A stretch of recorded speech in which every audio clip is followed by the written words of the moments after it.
Hello and welcome to Hindsighting, where we normally discuss all the movies to win the Best Picture Oscar and try to figure out if this picture truly is the best or is time rendered a different verdict.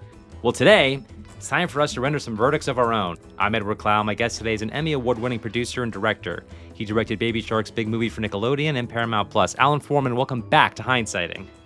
All right, let's get right into it. Alan, let's have your number 5 chronologically of the best movies of the 80s. Number 5, I'm going with Back to the Future. All right. It's just a fun movie. Yeah. It's it's a sci-fi adventure. I know I'm a little sci-fi heavy, but that's my favorite genre. That's fine. Well, this is a great decade for sci-fi. It's a great sci-fi decade. I don't think I mentioned that in the top. I don't think I mentioned how strong sci-fi is here. So shame on me. a lot of really amazing sci-fi movies. A lot that didn't make my top 10, unfortunately, but because I didn't want it to be like all sci-fi all the time. I understand not wanting to be too heavy in one thing. Yeah. Diversity is important. But I mean, Robert Zemeckis at his best, and what a coming out party for Michael J. Fox. I mean, he was already on the rise with growing Family Ties. Sorry, but this movie and Teen Wolf, those all sort of explode him into the national consciousness. And thank God for that recast, because looking at the footage when Eric Stoltz was playing Marty, it just doesn't. And I love Eric Stoltz, no shade on him, but he just was not the right actor for that role. Michael J. Fox just brought this curiosity and enthusiasm and humor that Stoltz is just lacking. Mm. And I mean, what better duo than Marty and Doc can you possibly get? I mean, and running into Leah Thompson on the corner in Soho was also a nice star moment for him. I feel like I've maybe met one person from most of these movies. Oh, that's cool. No, but Back to the Future. I mean, the influence it's had on movies that have come after it, and the long-reaching cultural impact and the quotability is just off the charts on that movie. There's not again another one of these movies that there's no wasted frames. There's every minute of that movie is a great minute and necessary, and no fat on that thing at all. And Crispin Glover, I'm a huge Crispin Glover fan. Yeah. I love a lot of his weirdo indie movies too. I mean, his performance as George is just one of my favorite screen performances of all time. And Christopher Lloyd, I just obsessed with him ever since I saw him in Taxi when I was a kid. I was always obsessed with Christopher Lloyd. So just it has all the right pieces, and Alan Silvestri's score is just phenomenal. Yeah, I think it's just to piggyback on some of the stuff you said, I'll start with the Alan Silvestri score. The highest compliment I can pay it, and it kind of calls back to our previous episode, is I don't think John Williams could have done better. No, I don't. Because it's a theme you can hum. Yeah. You can hum the Back to the Future theme. You can, and you can think of it immediately. I've talked a lot, I think, in almost every episode of Hindsighting, but particularly, I've talked a lot about film scores and how in the 80s, I can hum the theme to Remo Williams. I can hum the theme to Blue Thunder. I can hum the theme to FX. Mm-hmm. And I just think that we have composers just as good today, but there's Ronen Landa, who wrote the theme music for Hindsighting, talked to him a lot about this, and he says melody is a risk. Huge risk, yeah. There's an executive interference with doing a big theme.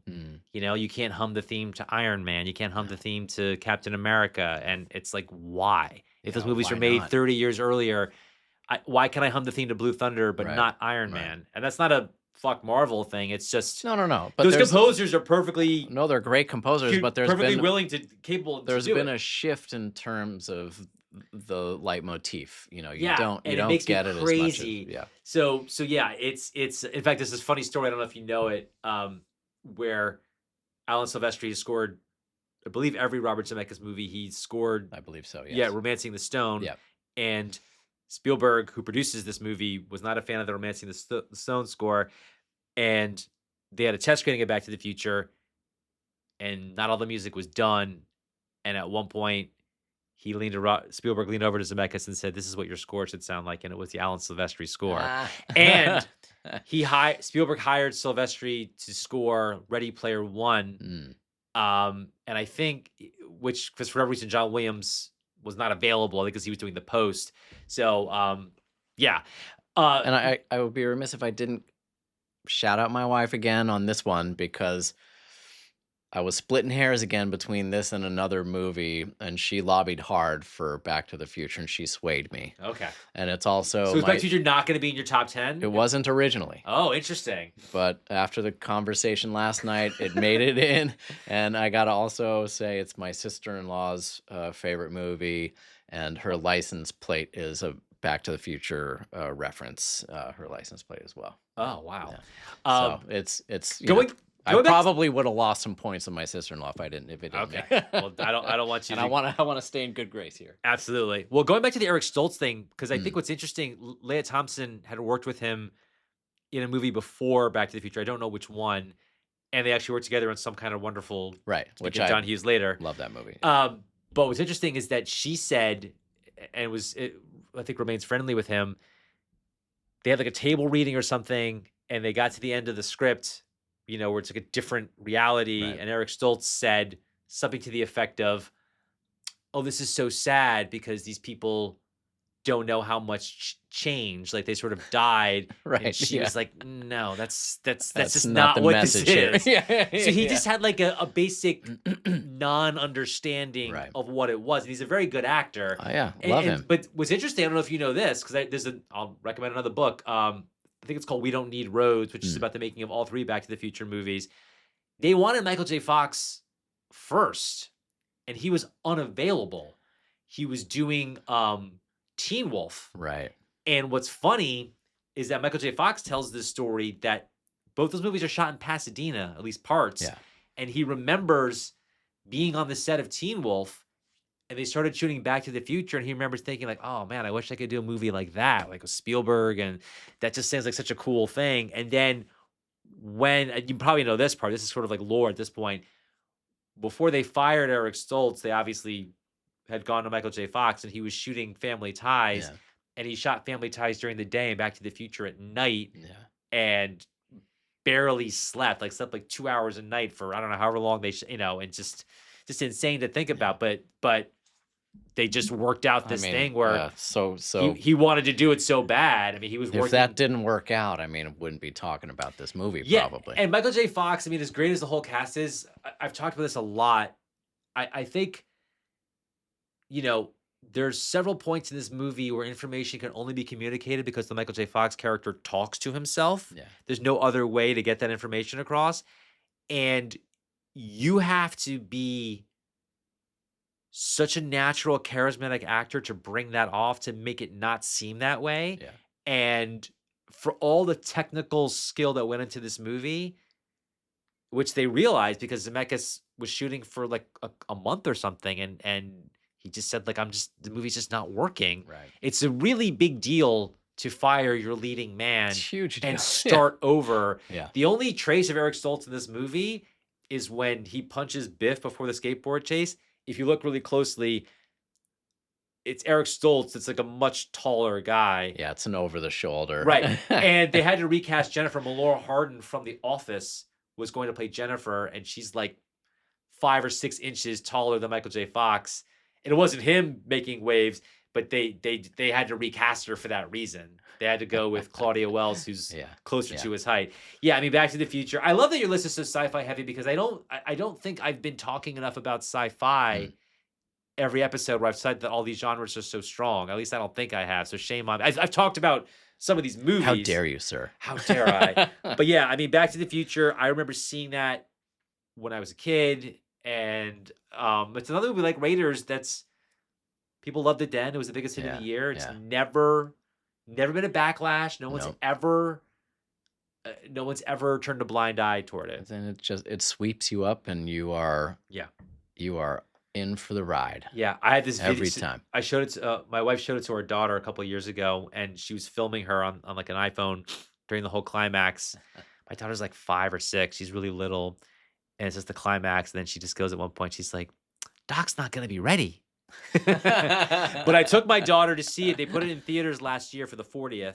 I love this trend right now. Where we're putting movies back in like AMC for like these big anniversaries. Um, I think it's just fantastic. Like I just love that this is going on. But I took my wife and my daughter to see Back to the Future at the AMC. In fact, I can show That's you. I have the DeLorean popcorn bucket. Amazing. Yeah. My daughter had seen it already, but I just well, it's a different thing seeing it on the big screen. No, and I told her, I said, like, I remember going to see this with my mom and my friend's little brother. In fact, Billy Corbin has been on the show. My mom took me and his brother Timmy to see Back to the Future.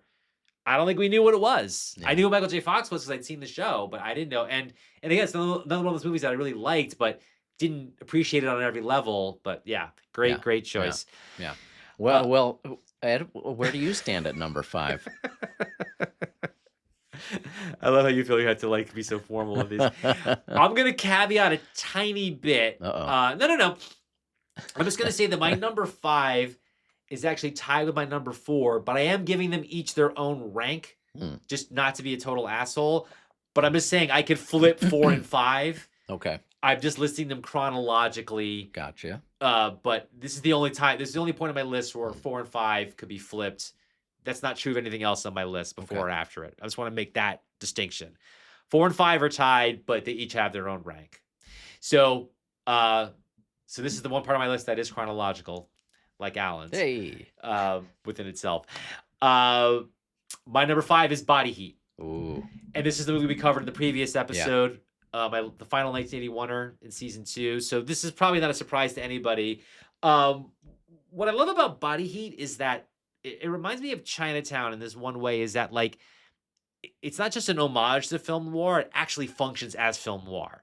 It's not just this thing that's a throwback, it actually functions as the thing it's throwing back to. And I think that's it's just this incredible example of something being modern and a throwback at the same time. Now I'm saying modern, it's 1981, but it's still modern. We can still see it as, and yeah, for something that borrows so much from the past, this movie always feels fresh to me and always feels original to me, even though it is a little bit metatextual, because the basic premise of this is identical to the premise of Double Indemnity, another movie that I love, I love that movie too. But it's in the details that it's different. And this whole cast is really excellent, but I got to talk about Kathleen Turner. Yeah. This is her very first movie. She was on a soap opera called The Doctors. I've watched clips of it on YouTube. And this really is, I don't know what the list would be. This has got to be on like the list of just best film debuts for an actor ever. I don't know. I don't have that list at my fingertips. Maybe that's something I need to work on if people want to kind of write in and say what they think. But this was her first movie, and I think it's definitely in a top 10 of just like best first movies. Not like a breakthrough, because she did not make a movie before this. She's only 27 years old here, maybe 26 when they shoot it. And she's also on the Mount Rushmore for femmes fatales. So I would put, Linda Fiorentino is my number 1, and then I'll just do chronologically, say Barbara Stanwyck, Kathleen Turner, and Sharon Stone. Just as far as just the characters themselves, just femme fatales or femmes fatales, however you say it. That's my Mount Rushmore. Attorneys General. Attorneys General, yeah.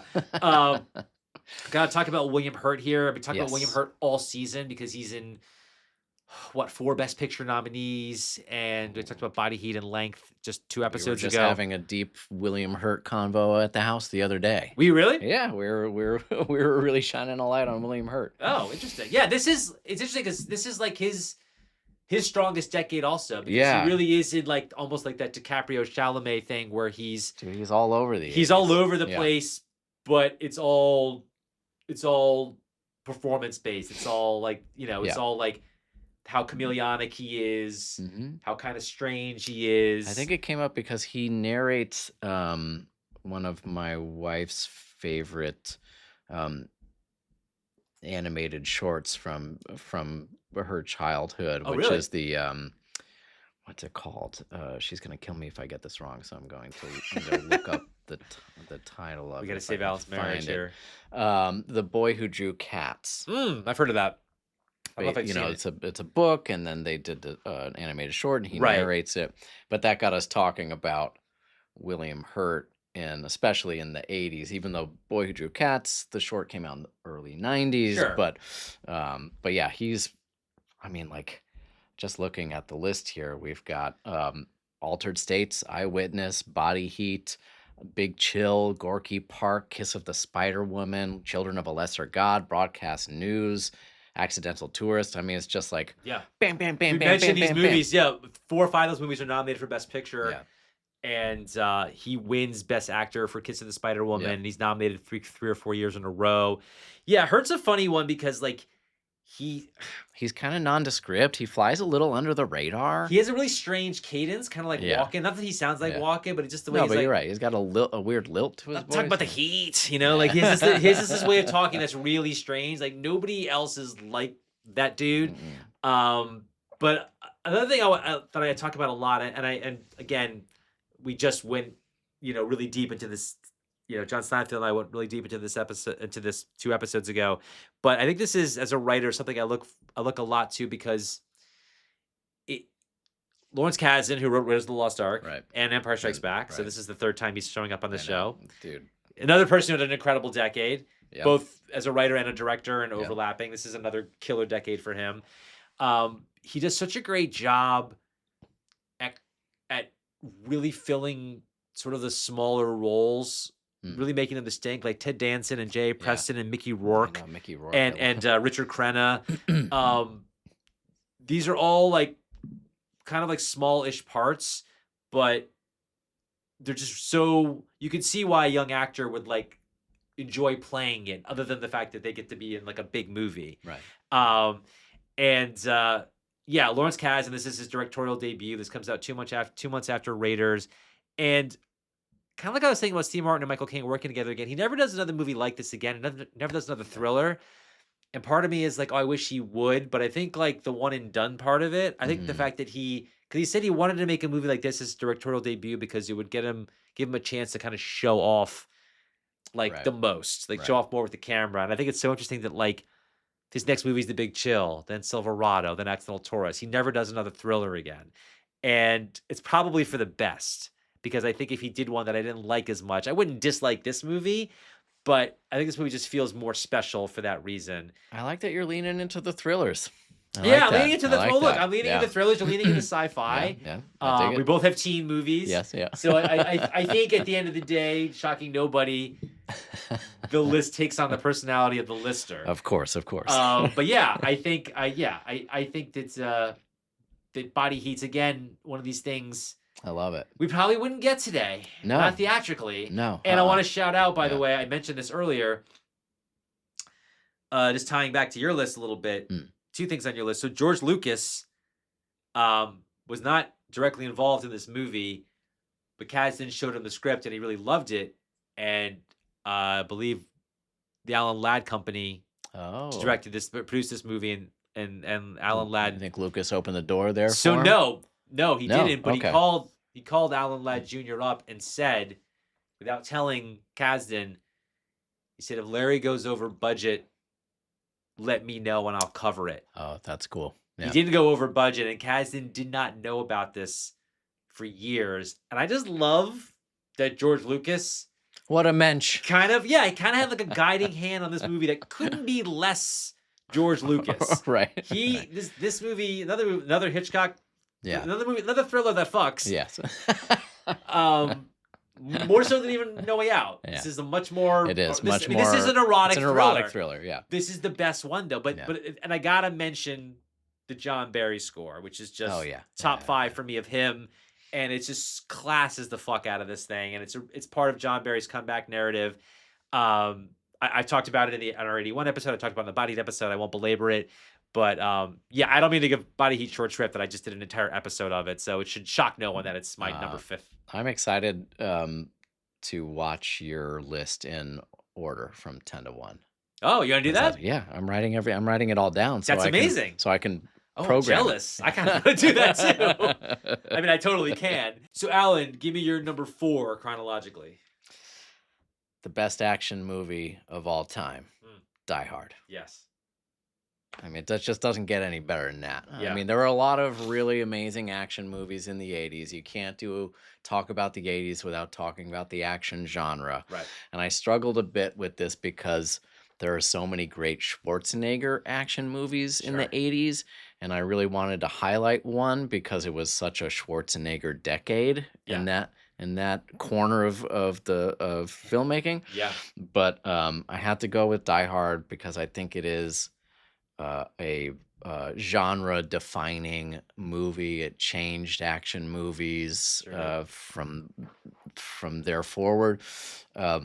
John McTiernan is one of my favorite directors. I Incredible. mean, just just banger after banger after banger with that guy. Yeah.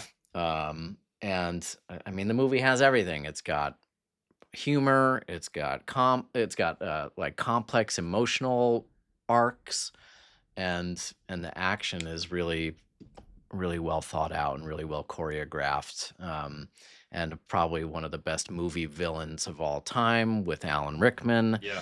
And it was really, obviously it really launched Bruce Willis, like he was already on the rise. Yeah. But it really established him as a bankable Hollywood star.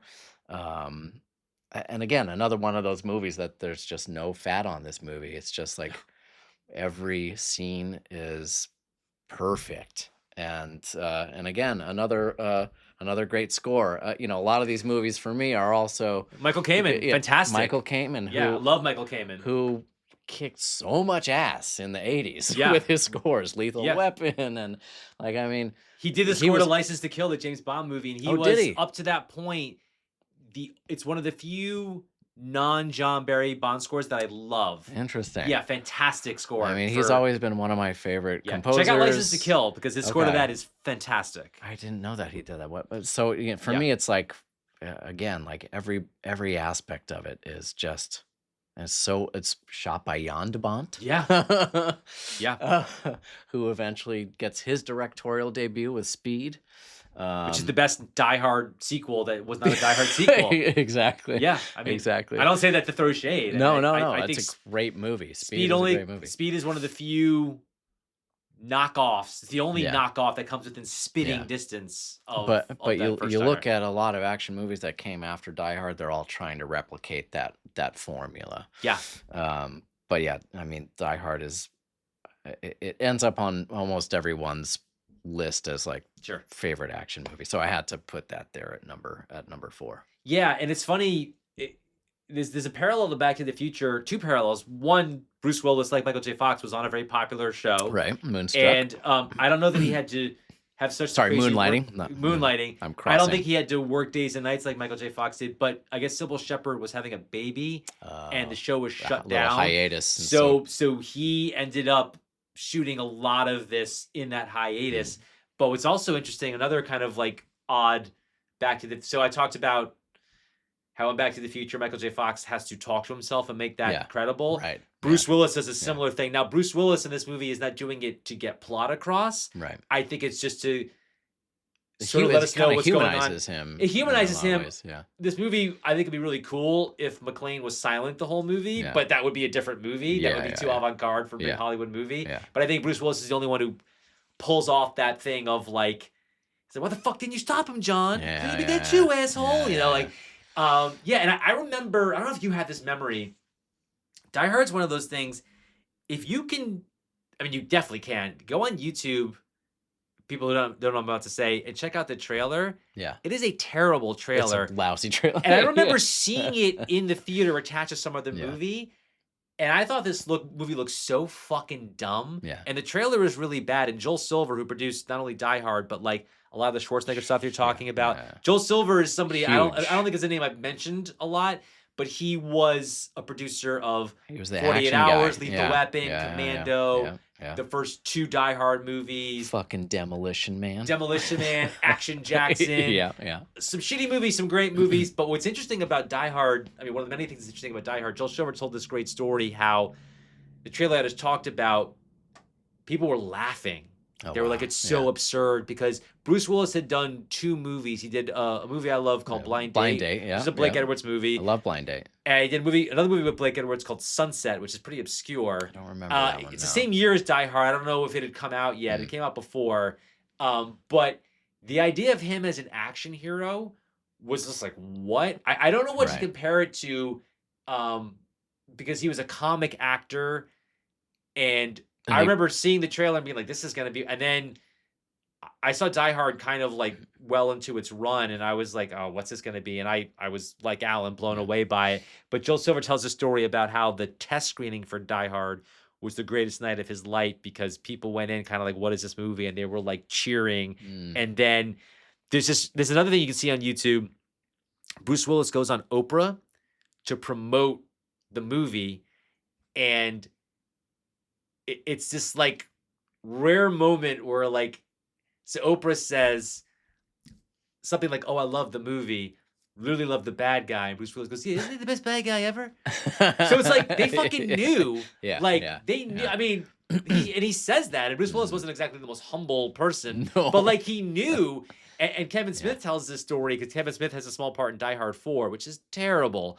And but Bruce Willis said to him, he wasn't happy with the bad guy in Die Hard 4. I didn't know at the time was Timothy Olyphant, who I love. Oh, I loved. I love Timothy Olyphant, but it's not a great part. No. But he says like he was sort of annoyed, and he's like, yeah, man, Rickman showed up in the first one. It was just a fucking badass right away. So it's like Bruce Willis in these 2 snatches was like very cognizant of the essential ingredient that Alan Rickman was. And yeah, I mean, we can go on and on about Alan Rickman, but yeah.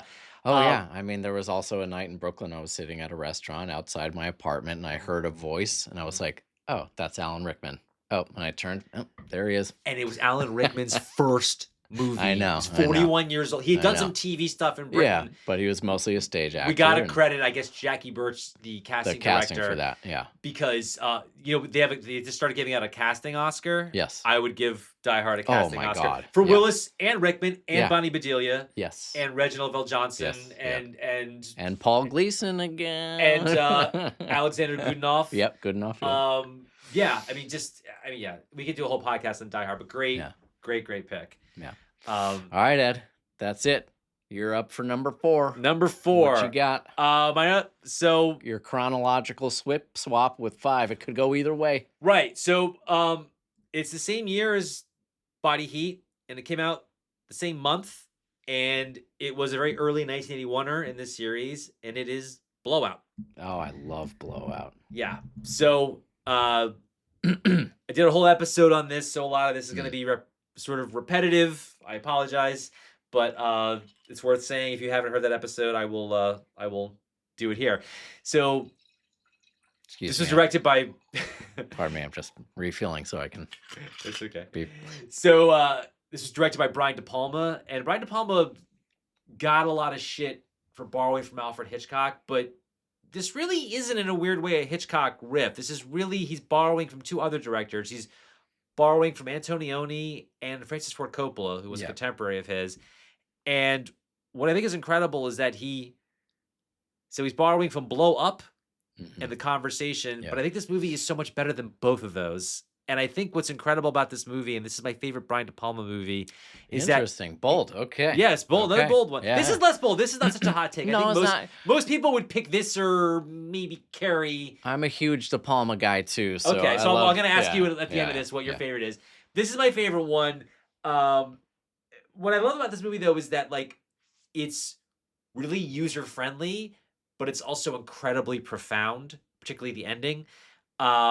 And I'll kind of call back to my own list earlier on. I think that this is my favorite John Travolta performance. Oh, by far. And it's a lot like Costner in No Way Out, is that it's the Hitchcock leading man. Yeah. But again, he gives this guy such a humanity and makes him a real person.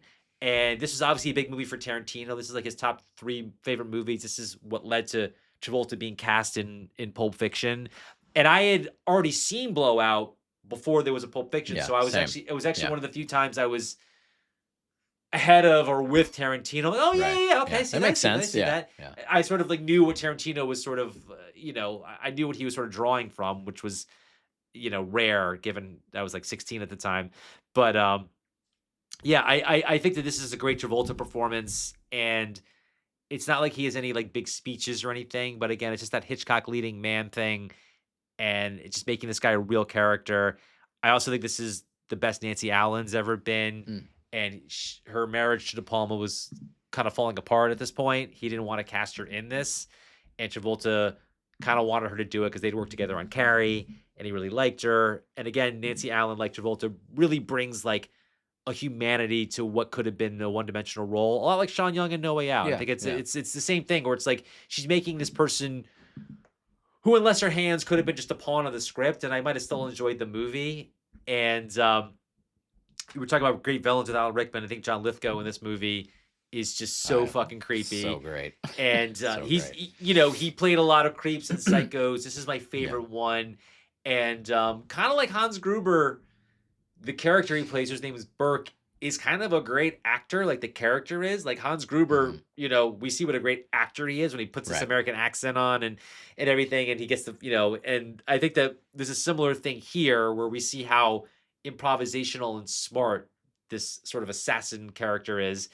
And yeah, I think that I'll call back to another thing on your list.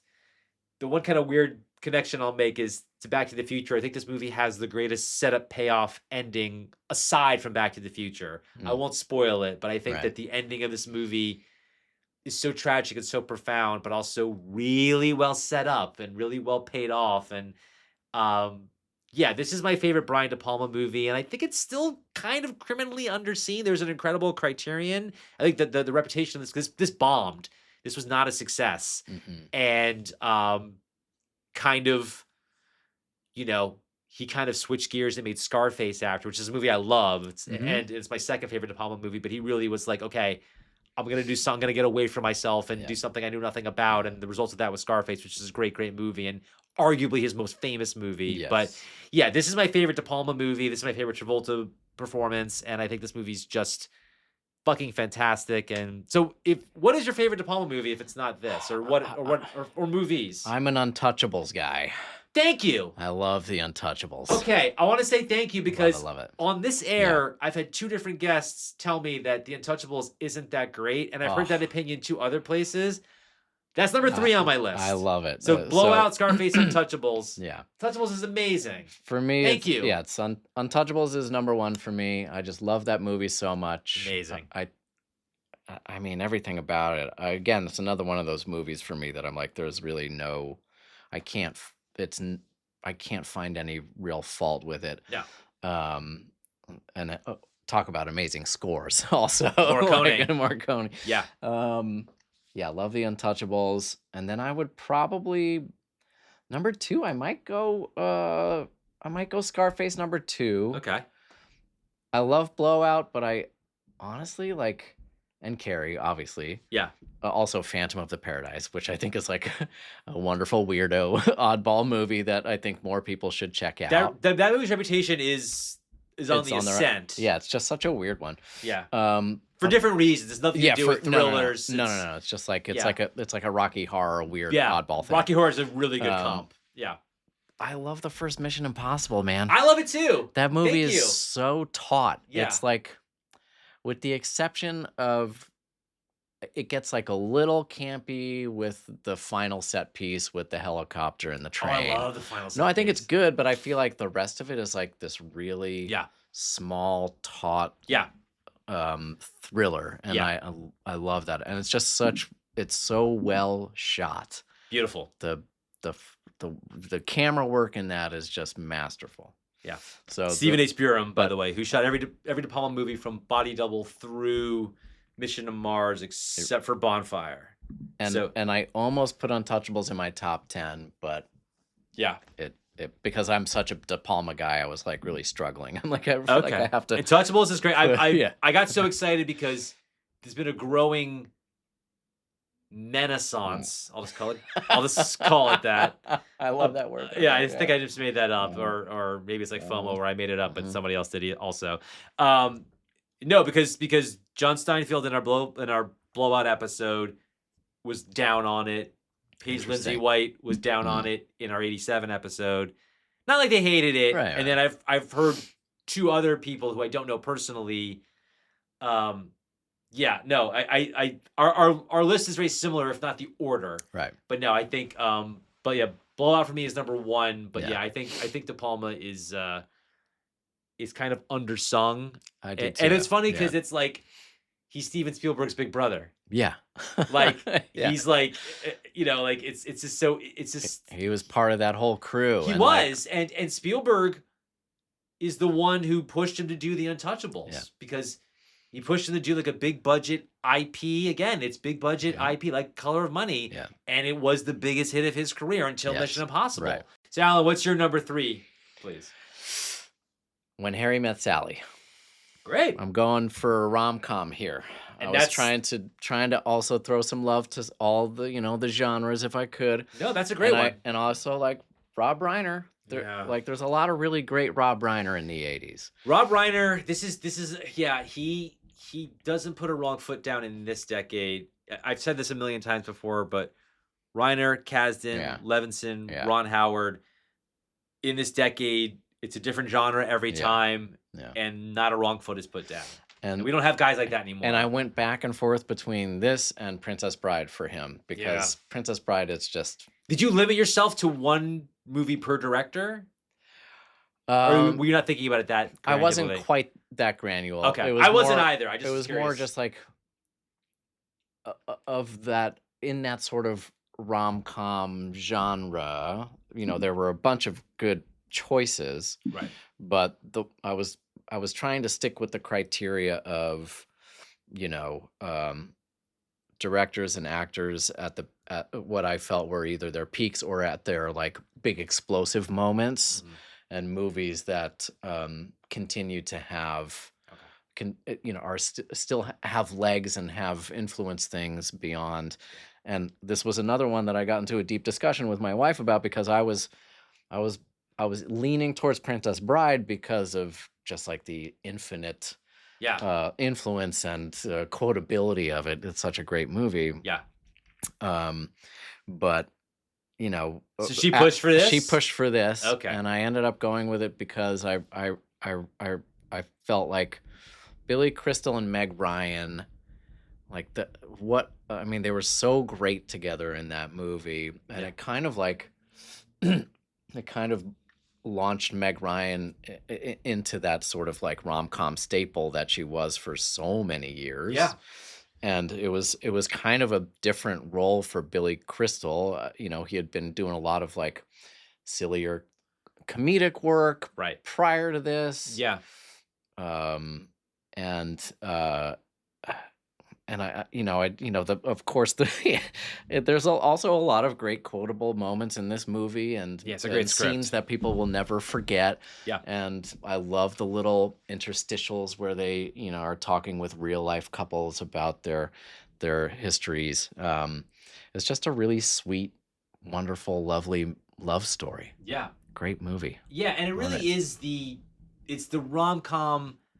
I mean, you could draw a line probably from like Annie Hall to When Harry Met Sally, but When Harry Met Sally it's kind of like how like Batman is like the first modern superhero movie. Right. When Harry Met Sally is like that for rom-coms. Yes. Like Yeah, it's yeah. or Blade Runner for sci-fi. For sci-fi. And that's It's why like- I went with Harry Met No, Sally. I think it's a great it's a great thing to have on the list because yeah, I think every romantic comedy that follows for the next 35 years plus now Oh yeah.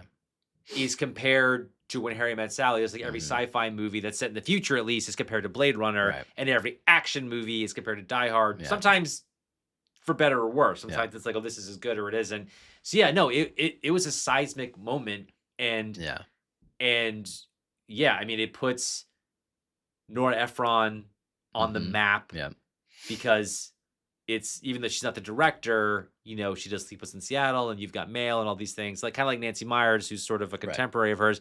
Like that's like a whole genre, and it's obviously, you know, she gets, I think this is a good thing, kind of like equal credit with Rob Reiner. Maybe even she might even Maybe overshadow more. I Reiner. think a little more. Right. And I think that's great. And again, Yeah, I think yeah. it's Rob Reiner, had such I mean, we're talking about this a few months after his tragic death. I know. And but we don't need such a tragedy to like recognize, but he had such a deft hand, particularly in the first decade of his career. Yeah.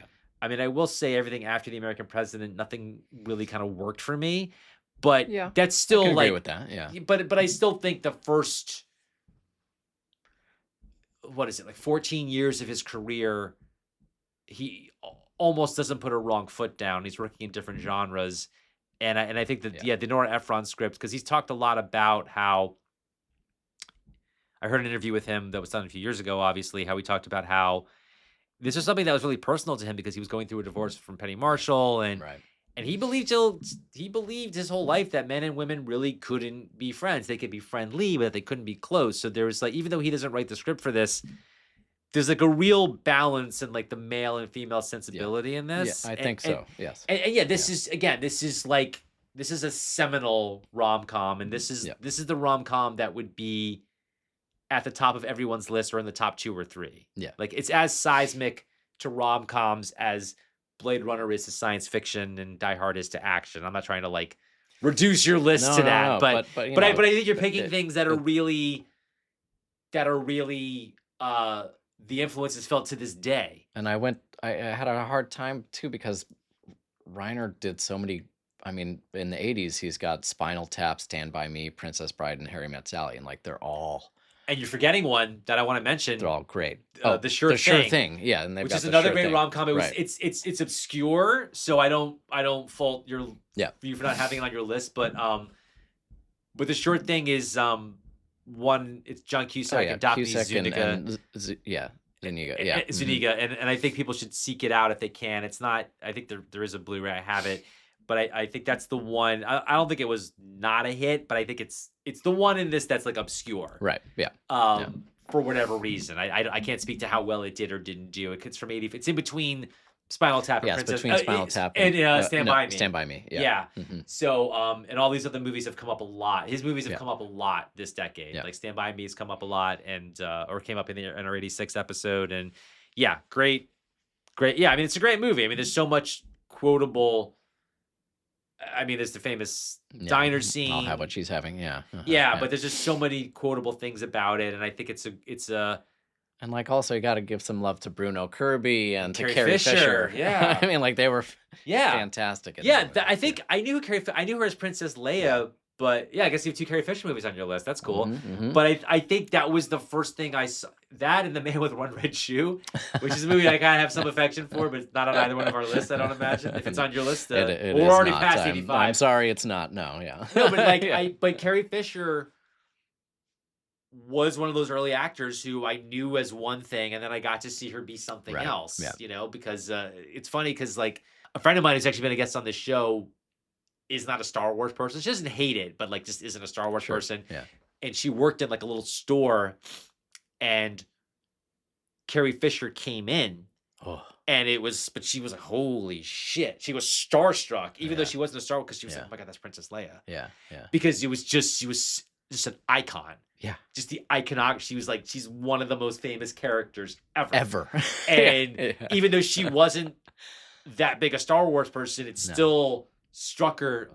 It still struck her as like, holy shit, Carrie Fisher's in my store. How could you not be? Right. No, I think it's true. I think it's like, even if you weren't like a fan of what she's famous for, it's still like this moment of like, so no, you gotta call. I mean it's just so sad because Bruno Kirby, Carrie Fisher, now Reiner and or Ephron are gone, and all went on the young, young, too young, the younger side.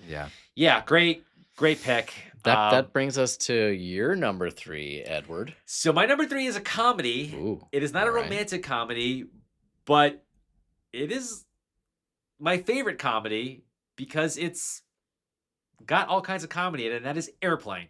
I love that you went with that. So Airplane is the funniest movie ever made, in my opinion. And I kind of lose patience with overanalyzing comedy Hmm. because I think that can ruin it. But I'm going to do it briefly here because I think Okay. what's All right. special about this movie I kind of was commands. I was actually just talking about Airplane recently with my wife and some other friends, Oh, yeah? and talking about that particular brand of comedy, So, the Zucker.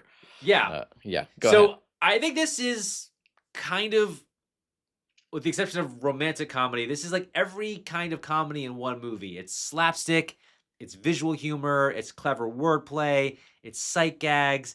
You also have a character in this movie who's like just improvising, who's just like in his own movie, which is normally death. None of this should work, and this is the only time it completely works. Now, there are movies like Top Secret and The Naked Gun that are mostly very, very funny, but the mixture just isn't as perfect as it is here. And I think that, kind of like Ghostbusters, for all the skill Mhm. that went into it, there's this indefinable, ineffable something that makes something great. There's just something that makes this sort of kind of unreplicable and indefinable, and that's why I don't know. And I just think this is just the fucking funniest movie ever made. I still Well, and to your point, like it embraces silliness, but yeah. it also has really clever wordplay and really like kind Yeah. of meta jokes Yeah. and It's like you could turn your nose up at some parts of some comedy, sure. but just listening to this movie, like, Surely You Can't Be Serious, like, I Am Yeah. Serious, Don't Call Me Shirley, like, that's what, like, we have to get these people to a A hospital. A hospital, what hospital, is it? it's a big building with patients. Like, this movie's just really, really smart. And what I think what Yeah. works best about this movie is that, um, there's another great book about this movie. It's like an oral history of Airplane. Yeah. I read like 2 years ago. I didn't know this at the time. They basically got the rights to a movie called Zero Hour, which has the same exact plot, and they used that plot of this movie to kind of clothesline all the gags on. Oh, funny. And I think that I love the movie Top Secret, Yes, me too. but somebody pointed out what doesn't quite work about it is that you're combining two things that don't go together. You're combining World War II movies and Elvis movies, and all the gags are funny, but they don't really go together. But this is like one thing. Right. This is like one genre, and they kind of clothesline all these things onto it. And it's really, I mean, I'm ranking this as the third best movie of the decade. It's hard to talk about this movie without just quoting the best bits from it, Right. which we're doing, which you Yeah. and I have already Yeah, done. we could do for hours. Yeah, but Airplane, yeah, I won't say it's without precedent. I think something like Blazing Saddles is the closest I can come up with as far as like a precedent. Where like Blazing Saddles is just like, okay, we're gonna pick this Western, This genre. this yeah, genre, we're yeah. gonna stick with this Right. genre.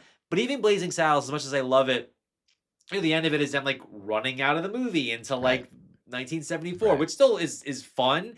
But I just think that Airplane kind of like holds the note better. Yeah. And I just think it's just the funniest movie ever made. Yeah. I love it. I love Airplane. I even love Airplane 2. I do too. And I've always loved that style of comedy. Yeah. I was a big fan of Police Squad, the TV show, Yeah. before the Naked Gun movies. Spoof is a fun place to live. Yes. And I love that in this movie in particular. Pretty much everyone is taking it very seriously. That's what's so great which about is it. so that, nice. Well, because Yeah. these actors, Yeah. I mean, Lloyd Bridges did a lot of movies like this after, and Leslie Nielsen also, but they Yeah. were all. That's a great point because I don't know. That's like the joke is that they cast very Like, really serious actors, serious, and straight- Elmer Bernstein does a really serious Yeah, score to yeah. it. I don't know. It would have Modern to be. comedies don't do It would have to be don't do Daniel that. Day Lewis. right. It would have to be Daniel Day Lewis and like Sean Penn, like yeah. actors, and even Sean Penn has done like a couple comedies. He's in a Yeah. really great Woody Allen movie from the '90s. But let's just go top tier. Let's go Sure. Daniel Day Lewis. Yeah. If Daniel Day Lewis was in a movie like this, and it was just madness going on around him, Yeah. that's kind of what this was. I'm not Yeah. saying these actors were on his level, but just guys who weren't in comedies No. and they played it totally straight. And like Robert Stack and Leslie Dude, Nielsen Robert and Lloyd Stack, Bridges. Jesus Christ, yeah. But because those guys ended up doing some comedies after, it a little bit takes Deflates it away a bit, from it. yeah. But if you don't know those comedies after, I think you can see that like, oh, they're playing it really, really straight. Like the acting in this movie is so fucking good. Yeah, it is good. And I think that's a piece of it that people, because there was they were doing a lot of these movies in like the early 2000s, and they were just, from what I'm told, I wouldn't watch them. Were just unwatchable because they were just one spoofing things that Yeah. that didn't need to be spoofed, and they were just replicating them and not doing the jokes, and this is just such a high wire act, and Jokes are really good in this movie. They're yeah, super solid jokes. yeah, Like, and it's the tonnage of them. It's like there's oh, just it's so just many of constant. them. Yeah. It's Yeah. constant, and they're all good. Some are better than others, but none of them fall down. I mean, Yeah. at least for far, it's just the I the mean, I'm hit sure there's a rate. couple that did not age well. Oh, 100%. This is 1980. Yeah. Yeah, there are things in this that you could be like, I wouldn't do that Yeah, today. yeah. But the hit rate Yeah. is so high. It is so high. Yeah. I mean, the batting average is just through the roof. Yeah. So yeah, it's the I love funniest it. movie ever made. Yeah, Airplane. Excellent choice. So Alan, you're number 2 chronologically. Number 2, Do the Right Thing. Okay. I'm going Do the Right Thing because Great I was movie. thinking about, like you mentioned earlier, like indie movies. Yeah. And I was thinking about like, I mean, Spike Lee was such a important voice that came up later in the 80s. And to me, Do the Right Thing is his seminal movie. Sure. And, also takes place in a neighborhood where I used to live. Right. And the social and racial commentary, I think, is really important and done in a really, I think, done in a really careful and considered way. It's still relevant. And it's still super, Sadly. super relevant, Yeah. unfortunately. Yeah. And like a lot of great actors in that movie. Yeah. And I love. I sometimes really am gravitated towards movies that take place in a small space and focus on a small space. Yeah. And I love that this movie does that. Like The Breakfast Club does that too. So there's Right. but just like this block in Bed-Stuy, and Yeah. we're just going to examine this block and this microcosm Yeah. that has that mirrors the broader issues in class and race. So I got a hats off to Do the Right Thing. Spike, my former neighbor, who I used to see all the time. Did you really? Oh yeah, I lived right around the corner from his production house, so I would see him all the time. Oh, Yeah, wow. especially there was this one really fantastic barbecue joint that I would go have lunch at all the time when I worked from home, and I would see him there all the time. Yeah. Nice. So you've had you've cited almost a person from every movie on Yeah, your I also list. cited Michael J. Fox at a basketball game in Brooklyn. So yeah, Nice. so I've done. My favorite Spike Lee sighting was I was at the barbecue joint having lunch, and the door opens, and out of the corner of my eye, I can just see Lakers colors, and I'm like, oh, it's Spike. Spike's here for lunch. So I looked up, and it's Spike Lee. In full. No, sorry, Knicks. Knicks. I was gonna say. Sorry. I'm Living living in the LA Lakers. now, and now I'm just all. No, it wouldn't be. I was like, I didn't want to correct you, but No. I know it would be the I Knicks. saw the Knicks colors out of the corner of my eye. I'm like, oh, Spike's coming in. I look up, and there's Spike, and behind him is Bruno Mars, and Bruno Mars is just wearing like a blazer but no shirt, and I'm like, oh, Bruno Mars can have lunch without a shirt on, and that's fair. Because he's Bruno Mars and he's incredibly sexy. So that was my favorite time, seeing Spike having lunch with a shirtless Bruno Mars I was on at the Smoke Joint in Brooklyn. I was on a small plane with Spike Lee. I went to the Sundance Film Festival in 2015, and it was a smaller plane, and he was on it going to Sundance. It was In the Blood of Jesus, that movie, the vampire movie he made. Oh, right. I think that's what it was called, yeah. 2015.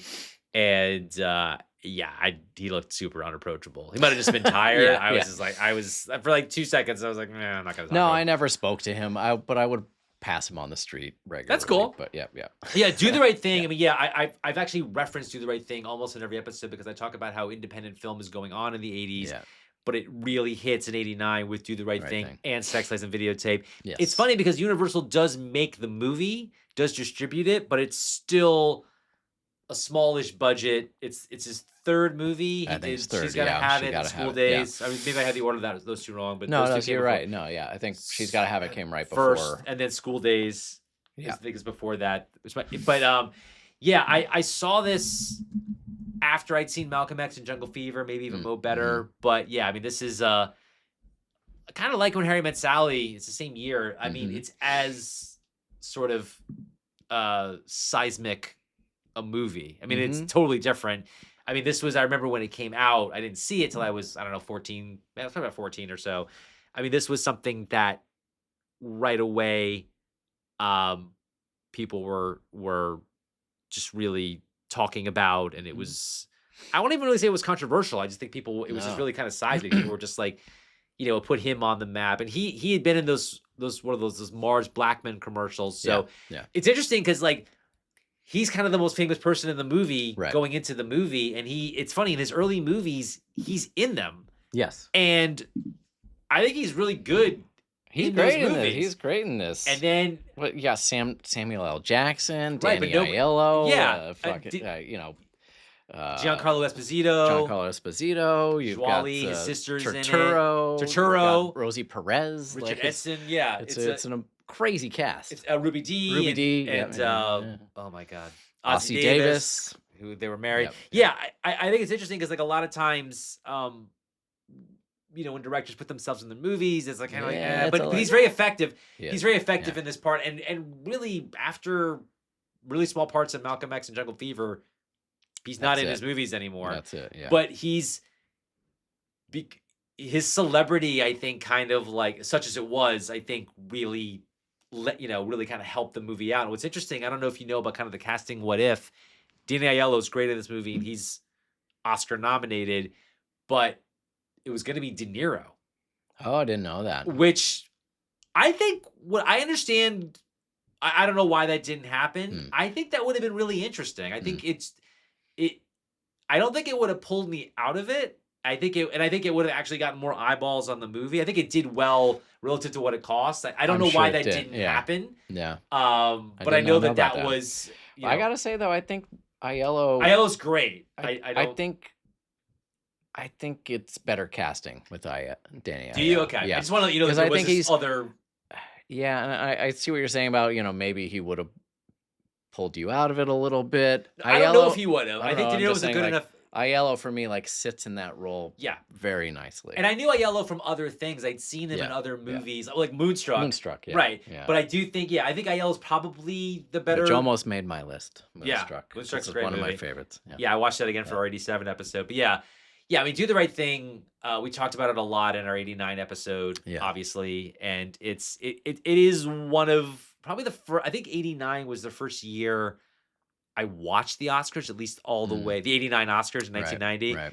And I remember, you know, I hadn't seen Do the Right Thing, but I remember sort of hearing or reading that like, oh, how is Do the Right Thing not nominated? And that's like, it wasn't the first time that happened, but that was the first time that I was aware of like, oh, the Academy. Wasn't it nominated for a script? Script and Aiello were nominated. Okay. So it didn't get nothing. Right. But it was not. And I think with 10 nominees, that would get nominated. In fact, that would probably, I could see Do the Right Thing winning today. Yeah.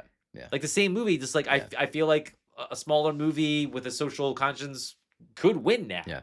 But yeah, that's a great pick, and I'm glad that you put it on there.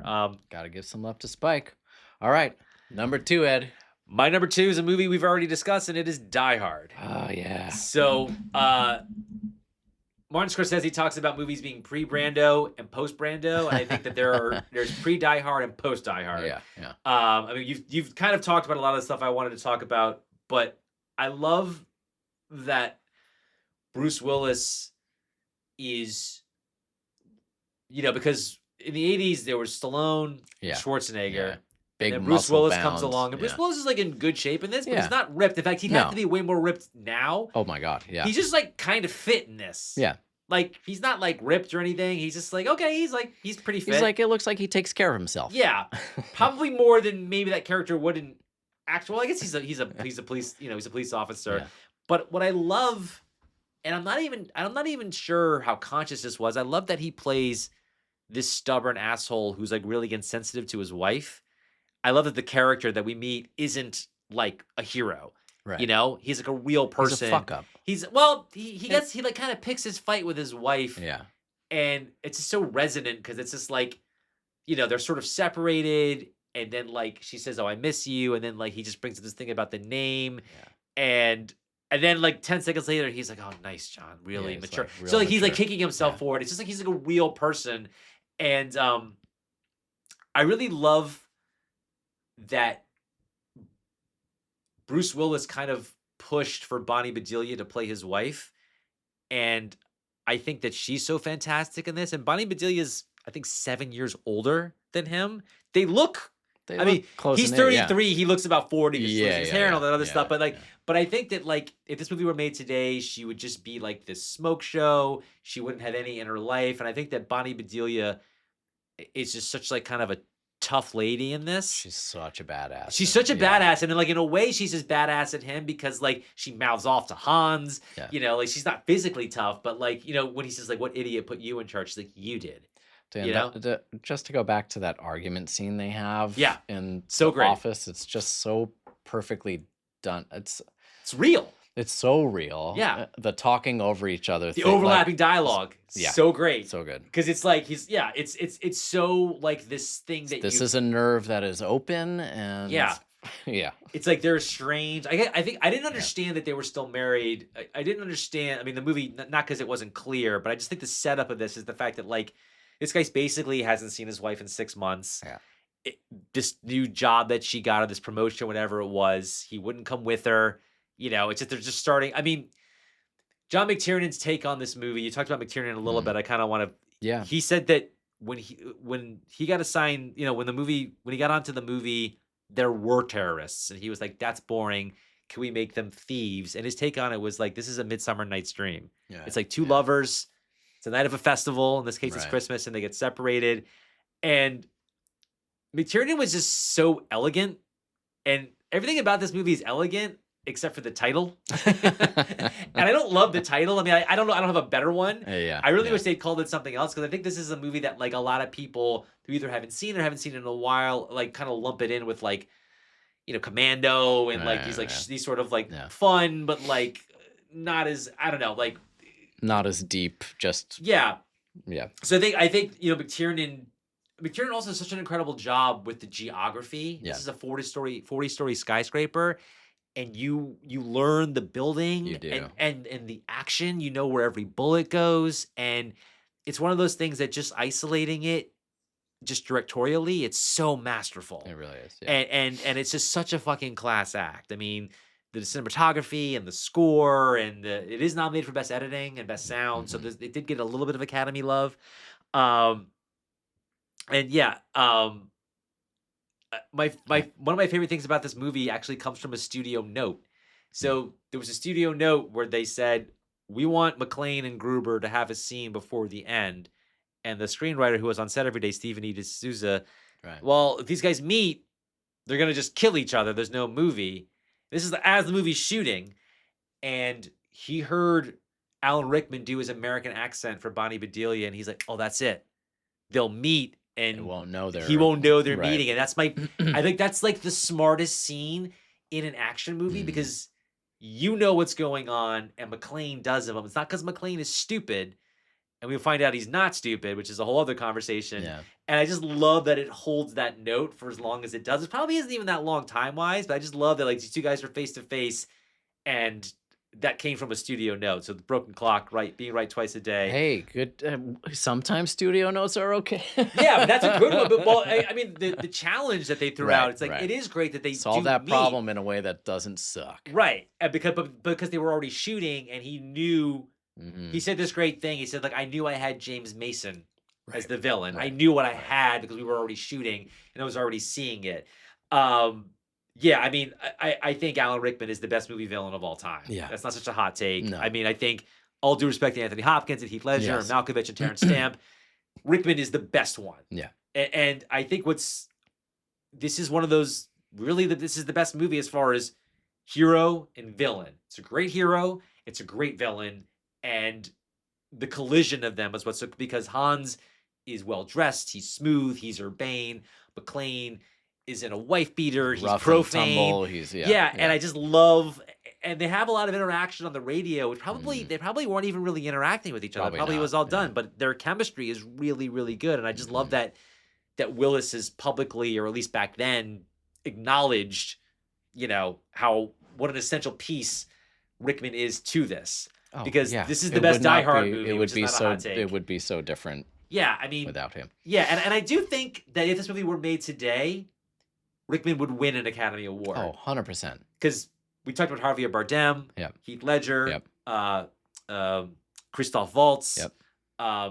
That's not even all of them, but like this is the kind of performance, even in a movie like this, that would win Best Supporting Actor today. It would, for sure. And I wonder if with 10 nominees, would a movie like Die Hard, if it were the same movie, would this get nominated? Yeah. Would you nominate McTiernan? I mean, not would you? I know you would. I mean, I would.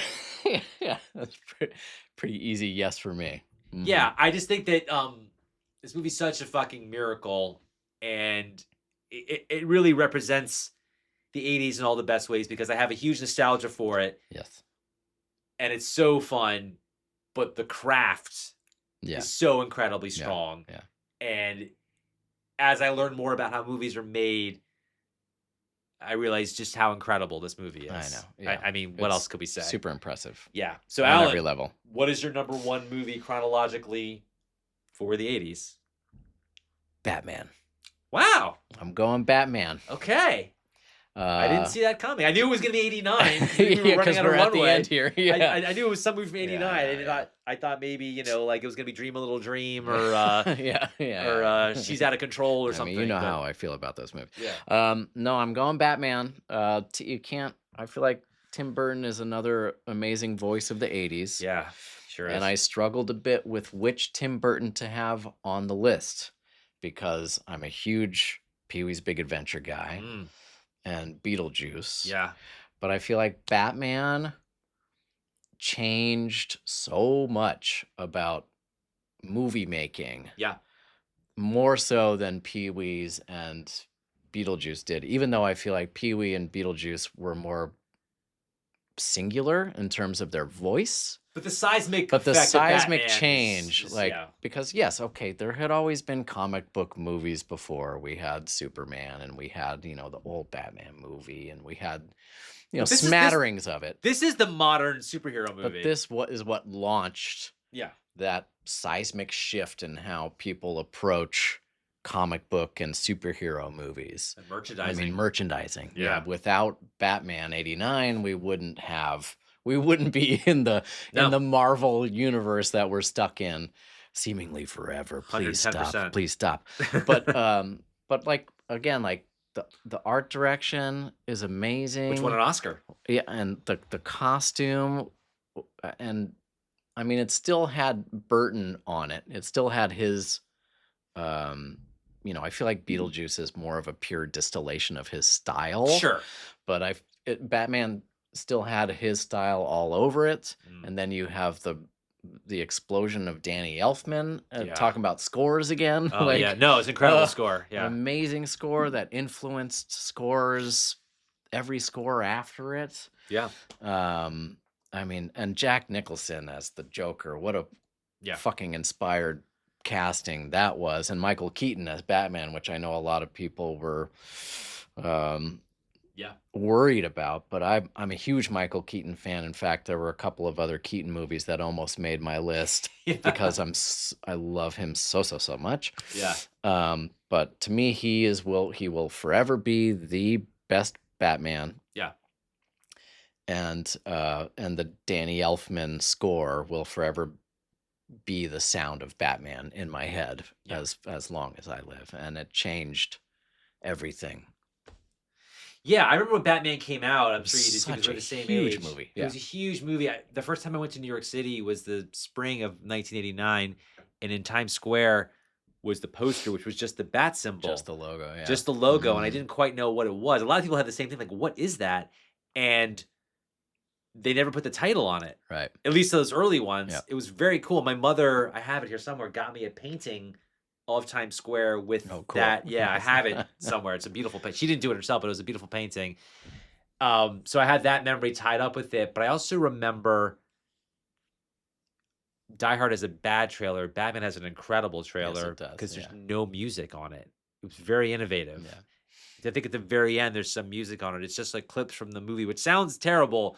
but it was a really innovative. The whole ad campaign for Batman was really innovative. I mean, it was an event. It was a huge event, and I also can't talk about it without talking about Prince. Oh yeah, Because Prince is one of my favorite musicians of all time. right. And his soundtrack for Batman The is whole album. glorious. Glorious. He Yeah. did a whole Batman album, and it's fantastic. Yeah. Fantastic. Yeah, I mean, it's again like you keep picking these things. I think that's great. Like Die Hard, When Harry Met Sally, Blade Runner, and now this, and Raiders. Mm-hmm. I maybe shifting some other things on your list that are so influential and that we're still 40 plus years later in some cases feeling Yeah. the effects of this. Because yeah, Batman, there was the Christopher Reeve Superman movies, Right. you know, which were good, but those slowly kind of flamed out. Yeah. And there was nothing else that was hitting. And that first Batman movie is the modern comic book movie. Yeah. I mean, it doesn't, you could say that about Superman also, but because Batman is so much closer to, because we had the Batman sequels Yeah. and then like, you know, yeah, it's, I mean, it's my favorite Bat suit. It's my favorite Yes. Batmobile. Yes. It's my favorite score Yep. of all. I'm including the Nolans and the Yep. Robert Pattinson and all that. Like every Bat, I haven't seen the Zack Snyder ones, so I won't throw shade. But as far as, it's my favorite iconography of Batman. Yeah. And it is one of those things where up to that point, Batman was the Adam West show, which I love. Which I I have love it here. too. Yeah. Super campy though. Right. Super campy, and nobody had ever done it seriously. Right. And it kind of ties a little bit into Living Daylights of like, okay, let's do Bond serious. I Serious. think those two franchises, like you can do campy versions of both, Mhm. and you could do serious versions of both. And there's something for everybody in that sort of like, it's sort of the world of those characters. But like you were talking about before about the Bond formula of having a balance between the the grit and the lightheartedness. I Right. feel like this movie had that. Yeah, it's not like- it's not damp. I mean, it's definitely Yeah. dark to look at, but It there's a is. lot of humor. A lot of it comes from the Nicholson character. Yeah. And I think it's It still has a little bit of the camp in there. yeah. It's not the oppressive Nolan Yeah. grit. Yeah. And again, I know I've been shouting out my wife a bunch on this, No, but it's okay. Batman Returns is her favorite Batman movie, A lot of people love Batman Returns, which I also really love. but it's not eligible for this decade. It's 92. Right, it's 92. So she did give me a little bit of heat for putting Batman on the list instead of Beetlejuice for Tim Burton. Yeah. But I had to stick to my guns that I Yeah. felt like Batman. I remember that summer so great summer. vividly. I was so excited to see this movie. Yeah, everybody was. And I think I probably saw it 3-4 times in the theater that summer because You and everybody else, yeah. I mean, I saw it at home when I was still living in Connecticut at the time. Saw it there, and then we came out here to California to visit my family, and saw it a couple more times out here. Like Yeah. it was just such a huge cultural moment that Yeah. It was a cultural it was moment. kind of exciting. It was very exciting, Yeah. and it's been some great pieces written about it, and it's worth noting that Anton Furst, who won an Oscar for the production design, did the production design for Full Metal Jacket. And Bob Ringwood designed the costume. Yeah, it is One the of my best favorite costumes. Yeah, it's a seismic movie, and it is Mhm. definitely another like Die Hard pre and post. Yeah. Like it is one of those things where the world changed after it. Oh my God. Yeah. You know, Well, Ed, drum roll time. drum roll time. Number 1. So my favorite movie of the 80s is Back to the Future. Hey. So we had a lot of overlap on our list. So more than anything else on this list, this is something that my love for has never wavered. I've never gotten sick of it. I've never turned against it. I've never said, oh, that hasn't aged well. I've never pulled away from this movie. And this is a movie, I've said this a few times tonight, that I keep going back to. The more and more I learned about how movies were made, the better this got. Mm-hmm. On that score, I agree that Chinatown's a masterful screenplay, but this is the best screenplay ever written. Back to the Future is the greatest screenplay ever written. I can get behind that. It is the best example of setup and payoff. Yeah. It is just the greatest distillation of a theme. Would I be friends with my parents if I went to school with them at the same time? It's just it's doing so much, and the fact that it's a user-friendly 4-quadrant sort of, I'd say almost a family movie. Yeah. And it's such a high wire act because like a lot of people didn't want to make this movie because they thought they were too freaked out about this mother wanting to fuck her son. And I get that. Yeah. But you know, I got to shout out, you know, Leah Thompson, because like it never feels perverse. No. It never feels gross. It feels like an innocent schoolgirl. It's an innocent thing, and then the critical moment, it's like, oh, I feel like I'm kissing my brother. So like, everything about it is kind of sweet, and I feel like she gets a little lost in the shuffle. I mean, we've praised a lot of things about it, and I think that, I do love her so much. Yeah. Yeah, my birthday, buddy, and so coming up soon, Leah. But yeah, I think that this movie has such a fun, light tone, even in the incredible climax. Like the climax of this movie is just so taut. Oh my God, you're like so nervous about it. And it's just so well done. And I saw this movie when I was 7. I think it's crazy that I'm now the age of George and Lorraine now. But my 10-year-old daughter loves this movie. Yeah. And I think that speaks to its timelessness, pun intended. And I agree. I think this is the best Robert Zemeckis movie. I think this is where Spielberg produced this movie and produced 2 of his first 3 other movies. And I think this is where I think we really see that Zemeckis from here on out is the best utilizer of special effects, even better than Spielberg. I think he's the best. No, I agree. He's the best because he uses technology in a way that's invisible. Yeah. And I'm including his most recent movie here, which I thought was actually pretty good. People kind of pissed on it. It's not. I was curious to see it. I haven't seen it yet. It's a very, very interesting experiment that's worth the 100 minutes of your time. Okay. It is not on the level of Back to the Future or any of even his 10 greatest movies. But I think it shows the fact that a guy in his 70s is willing to kind of like fuck around and like experiment. I think he should be applauded for that. And I think it's interesting a filmmaker like he is, who is, I mean, very much in the mold of Spielberg in terms of protege, to see him take a swing on an experiment is cool. And he's done that all. Why not? Mocap. I wasn't a fan of the mocap stuff, but I thought it was cool that he did it. Why not try? Yeah, I think he's always been experimental, and I think he, like Forrest Gump and Death Becomes Her and the mocap stuff. Yeah. But I also think that, I think that Flight is fucking fantastic. Flight's amazing. And I just think he's still like, oh, I'll do this. And I think that, I mean, not every movie of his works. There's been some stuff that just does not work. Right. But I think that it's always interesting. It's always worth at least one watch because he's such a fantastic utilizer of special effects. I think he's still the best. And kind of always has been. And I think this is actually a more profound and better movie than It's a Wonderful Life. I think it's doing a very similar thing. It's I like I think what's my effect on someone else's life? What's someone else's life effect on me? It's Wonderful Life is great. I'm not slagging it off, but I think that this is a better version of that because it's also fun. Yeah. And it's also, I mean, look, Back to the Future, this wasn't hard coming up with my number 1. I just think that this is like everything that this decade is because it's iconic, it's fun, it's funny, it's innovative, it's profound. It's it's just everything. I just think that this is everything you could ask for from this decade. And Steven Spielberg produced it. Yeah. There's a little bit of that Spielberg fairy dust on it. And the score is great. I mean, on and on and on. I just think that Back to the Future. I don't think to be too big a surprise to anybody who knows me, but I've always loved this movie. But yeah, it is one of those things where I realize, like, this really is the best movie of this decade. It really does tick all the boxes. Yeah, I think it's just.